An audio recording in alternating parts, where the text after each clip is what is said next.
இந்த நாள் இனிதாகட்டும். அனைவரும் நலமா? இன்னைக்கு ஒரு கதை. ஆமா, ஒரு குட்டி பூச்சியோட கதை. ஒரு குட்டி பூச்சி, சமத்தான பூச்சி, அறிவாளியான பூச்சி, ஹார்ட் ஒர்க்கிங்கான பூச்சி. அவங்க ஊர்ல ஒரு ஃபெஸ்டிவல் செலிப்ரேட் பண்ணிட்டு இருக்கும்போது ரொம்ப சந்தோஷமா இருந்துச்சாம். அப்ப என்ன ஆச்சுன்னா, அதோட பேரை அதுவே மறந்துருச்சாம். ஐயோ, என் பேர் என்ன அப்படின்ட்டு சொல்லிட்டு யோசிச்சுக்கிட்டே இருந்துச்சான். சரி, யார்கிட்டயாச்சும் கேட்கலாம் அப்படின்னு சொல்லிட்டு ஒரு மரத்துக்கு கீழே ஒரு லேடி இருந்தாங்களாம். அவங்க கிட்ட போய் கேட்டாங்களாம். அம்மா, என் பேர் என்னன்னு தெரியுமா உங்களுக்கு அப்படின்னு கேட்டாங்களாம். அந்த லேடியும் எனக்கு தெரியாது, நீ வேணா இந்த மரத்துக்கிட்ட கேளே அப்படின்னு சொன்னாங்களாம். அந்த குட்டி பூச்சியும் மரத்துக்கிட்ட போயிட்டு, மரமே, உனக்கு என் பேர் தெரியுமா அப்படின்னு கேட்டாங்களாம். மரமோ, எனக்கு தெரியாதுப்பா, நீ வேணா என் கிளையில இருக்கிற குருவி கிட்ட கேளு அப்படின்னு சொன்னாங்களாம். பூச்சி நேரா போயிட்டு குருவி கிட்ட போய் கேட்டாங்களாம். குருவி, என் பேர் என்னன்னு உனக்கு தெரியுமா அப்படின்னு கேட்டாங்களாம். எனக்கு தெரியாதுப்பா, நான் அந்த ரிவர்ல தான் தண்ணி குடிப்பேன், அந்த ரிவர் கிட்ட போய் கேக்குறியா அப்படின்னு சொன்னாங்களாம். அந்த குட்டி பூச்சி பறந்து போய் அந்த ரிவர் கிட்ட போய் கேட்டுச்சான். என் பேர் என்னன்னு தெரியுமா உனக்காச்சும் அப்படின்னு கேட்டாங்களாம். அதுக்கு அந்த ரிவர் சொல்லுச்சான், என் தண்ணியில இருக்கிற அந்த மீன் கிட்ட கேளுன்னு சொல்லுச்சான்.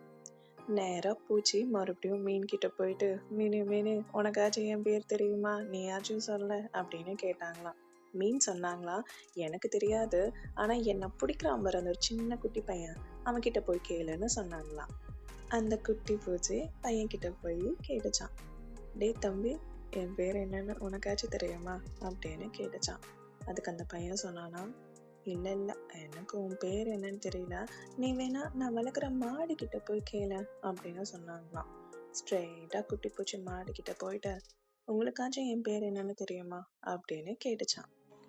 அந்த மாடு நல்லா மண்டைய மண்டைய ஆடிட்டு, எனக்கும் உன் பேர் தெரியலையே, நீ வேணா என்னுடைய கண்ணுக்குட்டி கிட்ட கேக்குறியா அப்படின்னு சொன்னாங்களாம்.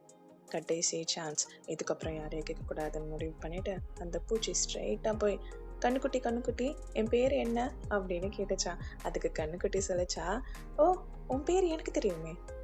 கண்ணுக்குட்டிக்கு பேர் தெரியும், சரி, உங்களுக்கு தெரிஞ்சுதா? தெரியலையா? பூச்சிக்கு பேரு வேற என்னங்க, பூச்சி தாங்க. கண்ணுக்குட்டி அதான் சொல்லுச்சான். உன் பேரு பூச்சிப்பா அப்படின்னு சொன்னான்ல, பூச்சில, ஆமால, என் பேரு பூச்சி தானே அப்படின்னு சொல்லுச்சான். சரிங்க சரிங்க, கோவப்படாதீங்க, இதெல்லாம் ஒரு ஸ்டோரியான்னு கேக்குறீங்களா? இதுவும் ஒரு ஸ்டோரி தாங்க. அந்த குட்டி பூச்சி தான் நாமங்க.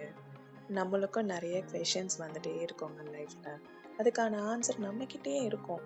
நம்ம அதை ரியலைஸ் பண்ணாம மத்தவங்க கிட்ட போய் கேட்டுட்டு இருப்போம்.